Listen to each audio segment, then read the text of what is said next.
오늘 우리가 이제 나눌 말씀은 성령님에 대하여 우리가 함께 나누려고 합니다. 우리가 하나님에 대하여 나눴고 또 죄와 사람에 대해서 나누었고 그리고 그것을 이제 위에 예수 그리스도께서 이 땅에 오신 예수님에 대해서도 우리가 함께 나눴습니다. 오늘은 이제 성령님에 대해서 잠깐 오늘 그리고 다음 주 두 번의 시간에 걸쳐서 함께 나누도록 하겠습니다. 한번 우리가 먼저 이 성령님은 어떤 분일까라고 하는 이 질문 앞에 한번 여러분들 스스로 생각해 보십시오. 여러분들이 생각하는 성령님은 어떤 분이십니까? 여러분들은 성령님을 어떠한 분으로 이해를 하고 계시나요? 한번 여러분들 성령님을 우리는 의지해야 될까요? 성령님께 순종해야 될까요? 성령님은 우리가 의지해야 될 대상일까요? 아니면 우리가 순종해야 될 대상일까요? 네, 한번 이 부분도 한번 여러분들을 잘 생각해 보시고 한번 스스로의 이 질문에 한번 답을 해보시기 바랍니다. 자, OX 퀴즈의 문제인데요. 자, 성령님은 여호와의 활동력 및 파워, 능력이다. 맞으면 O, 틀리면 X. 네, 정답은 X. 너무나도 잘 아시네요. 성령님은 하나님의 능력이나 에너지나 어떠한 것을 보여주는 그러한 것이 아니라 하나님과 같은 동일한 인격을 가진 삶 위에 존재이다라는 것을 우리는 다 잘 알고 있죠. 이 부분이 잘못되면 이단으로 이제 가게 되는 겁니다. 자, 성령 세례는 평생 한 번만 받으면 된다. 맞으면 O, 틀리면 X. 자, 성령 세례는 우리가 평생 한 번만 받아야 될 거야. 아니면 수시로 우리가 구해야 될까요? 자, 정답 볼까요? 정답은 O. 이 부분은 우리가 좀 헷갈릴 때가 있어요. 다음 문제를 보시면 이해가 될 겁니다. 성령 충만은 매 순간 구해야 될까요? 아니면 한 번만 충만하면 될까요? 이것은 O죠. 성령 세례는 우리가 성령님을 통한 구원을 이제 의미하는 겁니다. 성령님께서 우리에게 오시는 그 순간 우리의 마음과 생각이 변화되며 하나님의 자녀로서 살아가게 되는 그 시점. 그래서 물과 성령으로 우리가 세례를 받게 되는데 물은 우리의 죄와 관련이 있다면 이 성령님은 우리의 내적인 변화, 우리의 내적인 새로움과 연관이 있습니다. 그래서 성령 세례는 우리가 한 번만 받으면 돼요. 그래서 마가의 다락방에서 성령이 임했을 때에 그것이 바로 성령 세례라고 볼 수가 있죠. 그러나 성령 충만은 우리가 늘 성령님 우리 안에 계시죠. 늘 우리 안에 함께 계시지만 우리가 그 성령님의 음성, 성령님이 주시는 마음과 생각을 따라 살아갈 수 있도록 그것을 순종할 수 있도록 우리는 늘 기도하며 성령의 충만한 삶을 구해야 되는 겁니다. 그래서 성령 세례는 한 번이지만 성령 충만한 삶은 우리가 매 순간 구하고 그렇게 살아갈 수 있도록 우리는 기도하며 그렇게 살아가야 되는 거죠. 바로 이러한 부분들 성령님은 우리의 실질적인 신앙생활과 관련된 그러한 분이시기 때문에 우리가 잘 이해를 해야 되고 성령님에 대한 존재가 어떠한 분인가를 알아야 됩니다. 우리나라가 1990년대 한참 많은 붐이 일었던 게 성령의 은사, 체험, 뭐 예언이라던가 뭐 방언이라던가 아니면 여러 가지 그러한 신비적인 그러한 것들의 열풍 아닌 열풍이 불었던 때가 있습니다. 그래서 뭐 그때 기도원도 많이 갔고요. 그리고 뭐 많은 기도원에서 병을 고쳤다라고 하는 그런 분들도 있었고 그러한 많은 일들이 있었습니다. 그것이 다 가짜거나 뭐 거짓이거나 잘못된 거라고는 볼 수 없겠지만 그러한 붐 때문에 한국 사람들의 기독교인들의 인식에 이 성령님은 신비한 능력을 주고 그러한 일들을 행하시는 그러한 존재로 생각할 때가 많이 있죠. 하지만 그것은 하나님이 우리에게 믿음을 주기 위한 하나의 방법일 뿐이지 성령님이라고 하는 존재는 그러한 것들을 위해서 우리와 함께하는 분이 아니라는 것이 성경이 우리에게 말하고 있는 내용입니다. 우리가 지난번에 삼위일체에서 함께 이야기했듯이 성부 하나님과 성자 예수님과 성자 하나님과 성령 하나님은 다 하나님으로 한 분인 존재입니다. 그런데 하나님이 성령님과 같은 존재는 아니죠. 물론 내주할 수 있고 상호 침투할 수 있기 때문에 성령님의 그러한 활동에 하나님이 함께할 수 있고 예수님의 사역에 성령님이 함께해서 그 일을 함께할 수 있어요. 하나의 존재로서 활동할 수 있어요. 하지만 같은 존재는 아닙니다.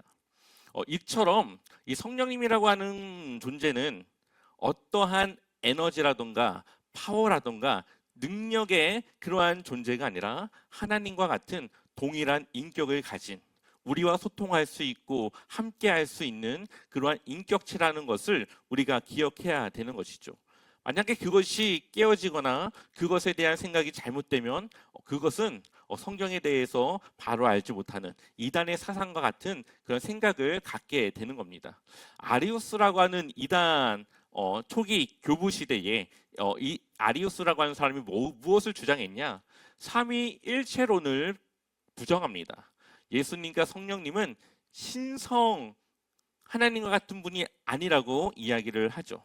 그러면서 성령은 인격체가 아니라 하나의 능력, 파워. 예수님은 신적 존재가 아니라 그냥 사람인데 하나님이 예언자처럼 특별한 능력을 주셔서 그 일을 행한 사람이라고 이야기를 하죠. 바로 그것이 여호와의 증인에서 지금 말하고 있는 여호와의 증인은 성령님을 인격체로 보지 않아요. 그냥 하나님의 능력, 에너지로 봅니다. 그러니까 하나님이라고 하는 분은 한 분이고 그 하나님이 행하시는 능력을 성령님으로 표현을 해요. 인격체가 아니에요. 여호와의 증인은. 그러니까 거기는 이단인 거예요. 바로 이러한 이단이냐 아니냐의 이러한 부분들에 있어서 우리가 이 삼위일체를 이해하느냐 못 이해하느냐는 너무나도 중요한 부분을 차지하고 있습니다. 특히나 이 성령님에 대한 이해는 우리가 정말로 잘 이해를 하고 있어야 되는 거죠. 요한복음 14장 6절을 보면 예수님께서 보혜사 성령님을 우리에게 주시겠다고 이야기를 합니다. 근데 성경에 이 성령님을 그를이라고 하는 표현을 써요. 그러니까 영어로 보면은 he라고 하는 남성 이 명사를 씁니다. 만약에 여호와의 증인에서 주장하는 것처럼 에너지라던가 파워라던가 능력이라고 한다면 사람에 대한 대명사를 쓰는 것이 아니라 이시라고 하는 뭐 사물이라던가 무언가를 지칭하는 단어를 써야 될 텐데 성령님에 대해서 히라고 하는 말을 써요. 이것은 성령님이 하나의 인격체로서 존재한다라는 것을 원어적으로도 영어 성경으로도 표현을 하고 있다라는 거죠. 또한 아나니아와 삽비라가 자신들의 재산을 바치기로 했습니다. 근데 바치지 않았어요. 일부를 숨겨두고 일부로 냈습니다. 그때에 베드로가 성령을 속였다라고 이야기를 하죠. 그러면서 그 다음 절에는 누구에게 거짓말한 거라고요? 하나님께. 성령님을 속였는데 그것은 곧 하나님을 속인 것과 같다라고 이야기를 합니다. 결국은 한 분이신 그 하나님을 속인 것과 같다라는 거죠. 이것이 바로 이 삼위일체를 이해할 때 성령 하나님 결국 그분도 하나님이시기 때문에 성령님을 속인 것은 곧 하나님을 속인 것과 같은 거구나. 이것을 우리는 이해해낼 수 있고 성경은 여러 성경의 구절을 통해 하나님의 어떠한 에너지나 능력이나 그러한 것들로 존재하는 분이 아니라 성부 하나님과 같이 동일한 하나님으로서 한 위격으로 존재하고 있다는 것을 말하고 있습니다. 우리는 너무나도 잘 그것을 이해하고 있지만 이것이 성경적으로도 우리에게 지금 이야기를 하고 있죠. 마태복음 28장 19절을 보면 너희는 모든 족속으로 제자를 삼고 아버지와 아들과 성령의 이름으로 세례를 주라고 이야기를 합니다. 이때 그 이름이라고 하는 말을 영어로는 in the name of라고 써요. 만약에 이 세 하나님과 예수님과 성령님이 한 분 하나님이 아니라고 한다면 네임즈라고 해서 그 이름들로 세례를 주라고 해야 될 텐데 아버지와 아들과 성령은 모두 한 분 하나님이시기 때문에 하나의 이름 네임이라고 하는 단어를 써서 복수가 아니라 단수 한 분 하나님 되심을 이야기를 하고 있습니다. 결국은 이 성령님은 하나님과 같은 그런 하나님이시고 성령님은 하나의 인격체로서 존재하는 그러한 하나님이라는 것을 성경은 우리에게 말하고 있습니다. 결국은 성경에 성령님은 하나님과 같이 예수님과 같이 인격을 가지신 하나님으로서의 한 위격을 가진 그러한 독립된 존재라는 것을 우리에게 말하고 있습니다. 또한 영원하신 성령으로 말미암아 영원의 이 속성은 오직 하나님만이 가진 속성이에요. 근데 이 속성을 성령님도 가지고 있습니다.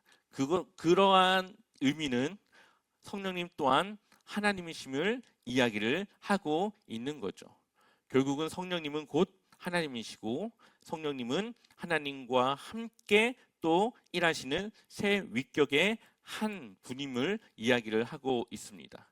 그렇다면 성령님이 하시는 일은 무슨 일일까요?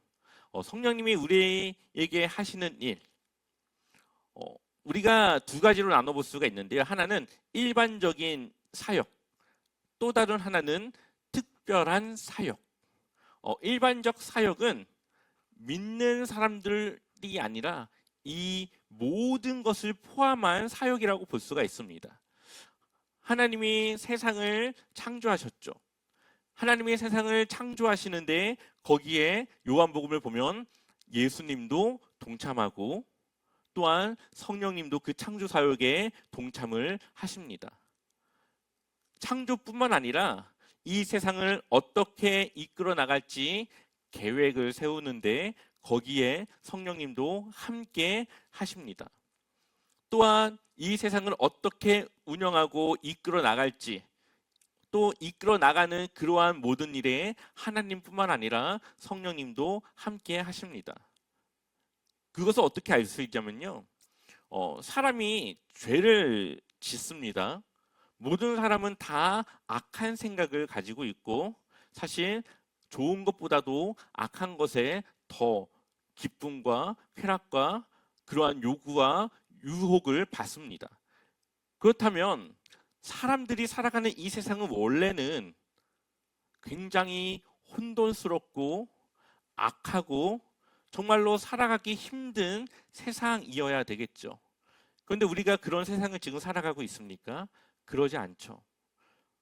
그런 일이 있긴 있지만 어느 정도 안정을 가지고 유지가 되면서 우리는 살아가고 있습니다. 이것을 신학자들은 성령님께서 이 세상을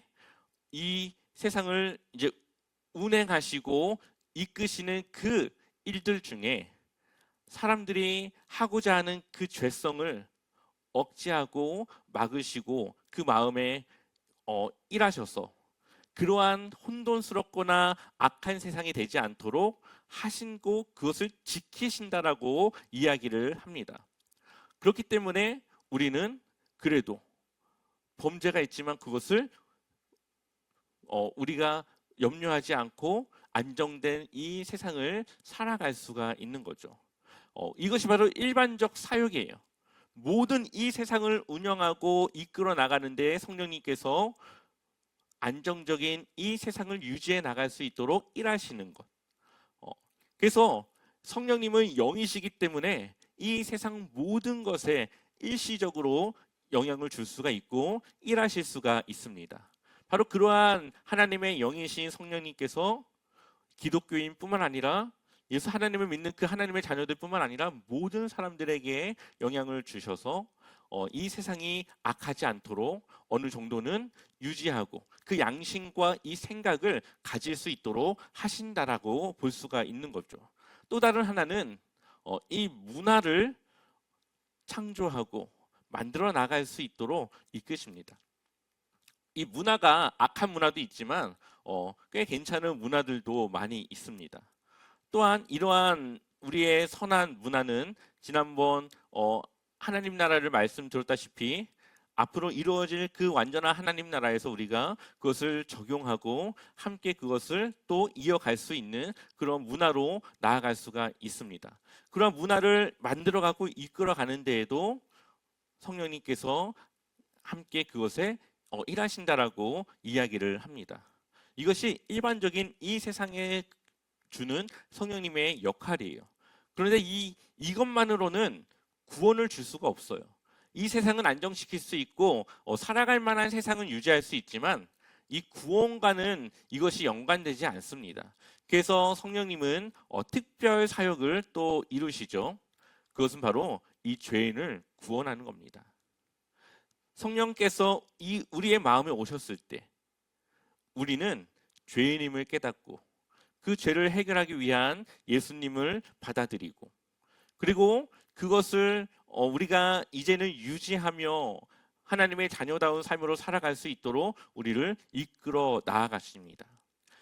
그래서 성령님께서 하시는 이 사역을 보게 되면은 처음은 사람, 개인을 변화시킵니다. 그리고 그 개인을 통해 공동체를 변화시키는 그러한 확장성을 가지고 일하시는 것을 보게 됩니다. 그래서 성령님께서 행하시는 특별한 사역은 바로 죄인을 구원하고 그 죄인이 죄인임을 깨달아 예수님 앞에 회개하게 하시는 그 일을 하시는 거죠. 그러니 우리가 믿음을 갖는 것, 우리가 하나님을 믿는 것, 이것은 내가 의지로 할 수 있는 것이 아니에요.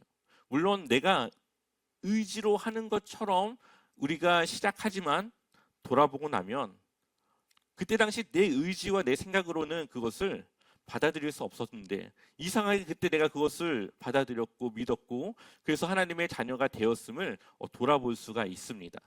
바로 그것이 우리 안에 성령께서 우리 안에 역사하심을 통해 우리가 하나님의 그 구원에 동참하고 참여하게 됐다라는 거죠. 그래서 이 구원이라고 하는 것은 우리의 선한 행위의 보상이 아니라 하나님의 선물임을 우리가 고백할 수밖에 없는 겁니다. 자, 한번 우리 요한복음 16장 7절 읽어볼게요. 함께 읽어보겠습니다. 그러나 내가 너희에게 실상을 말하노니 내가 떠나가는 것이 너희에게 유익이라.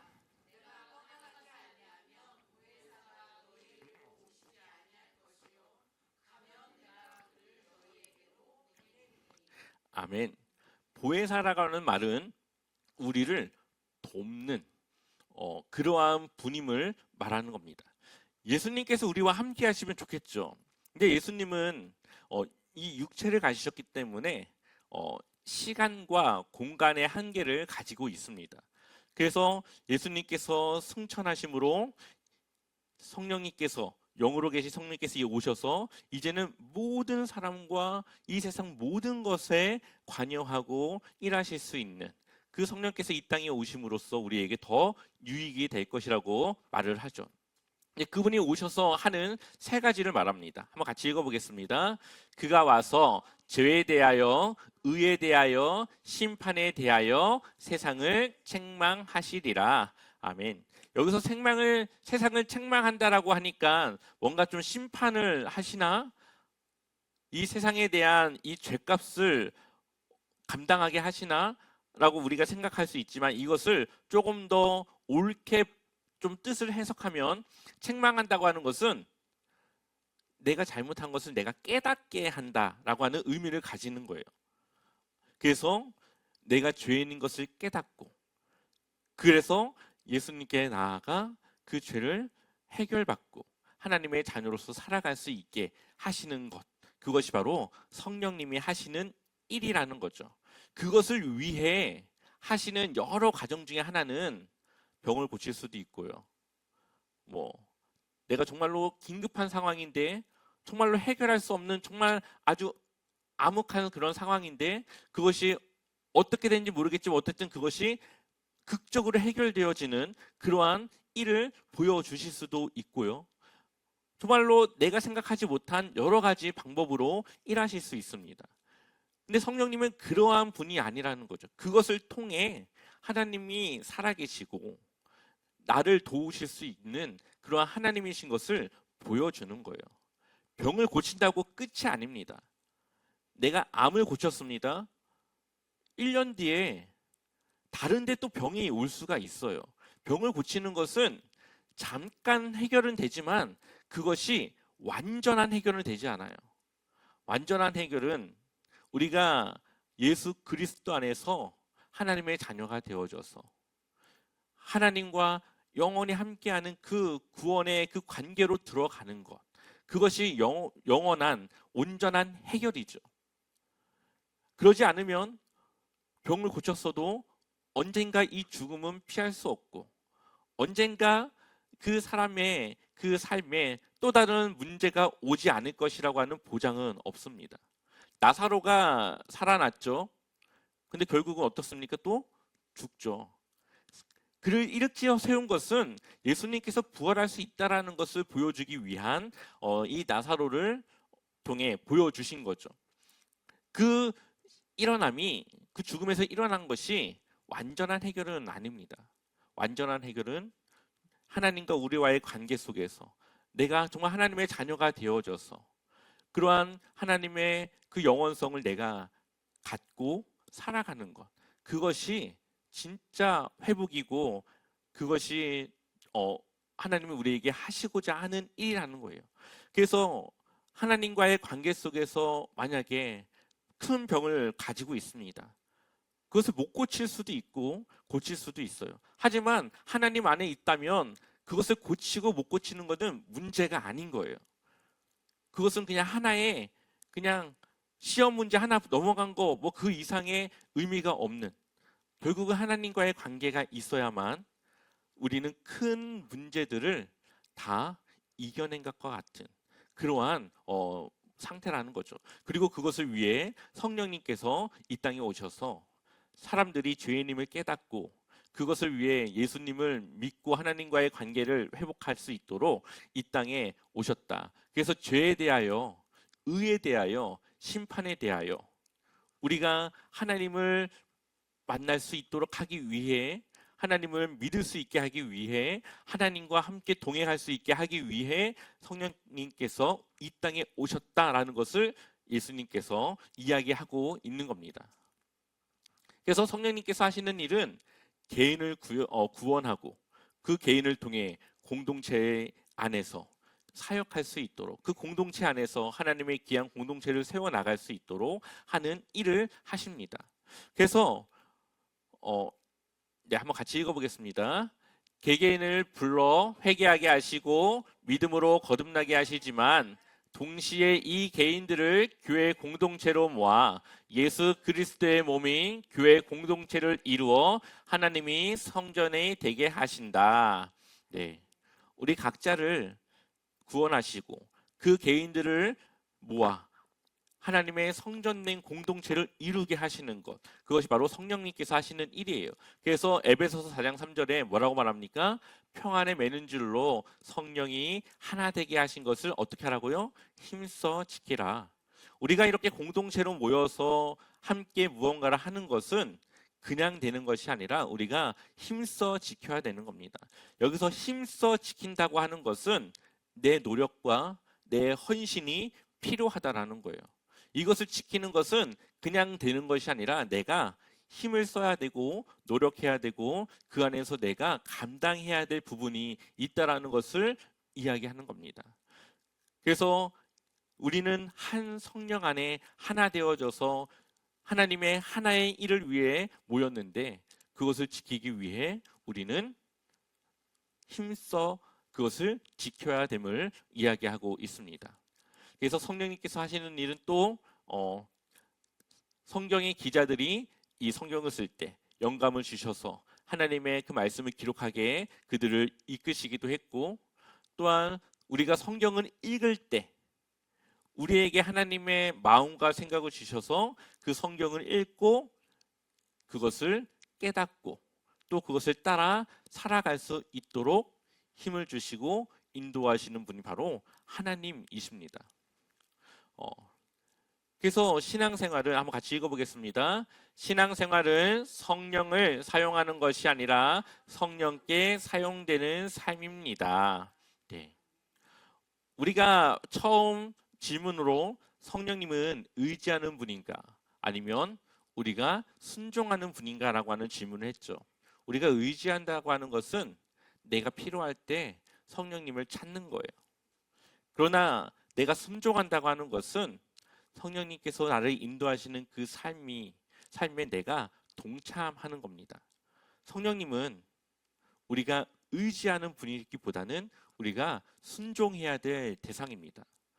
성령님은 우리의 도구가 아니라 우리가 따라야 할 하나님이십니다. 우리가 그것을 기억해서 성령님에 대해 우리가 오해하지 않고 성령님의 그 도움을 요청할 때에 우리가 마치 성령님이 램프의 진이와 같은 그러한 존재로 인식되지 않았으면 좋겠습니다. 물론 그러한 일을 행하시긴 하지만 그것이 내가 무언가를 사용하는 도구의 존재가 아니라 내가 하나님 안에 살아갈 수 있도록 인도하시는 분이기 때문에 필요에 따라서 그러한 일을 하시는 분이다라는 것을 기억하셔서 우리의 한 주간의 삶에 성령께서 인도하시는 그 삶에 우리가 순종해 나아가길 소망합니다.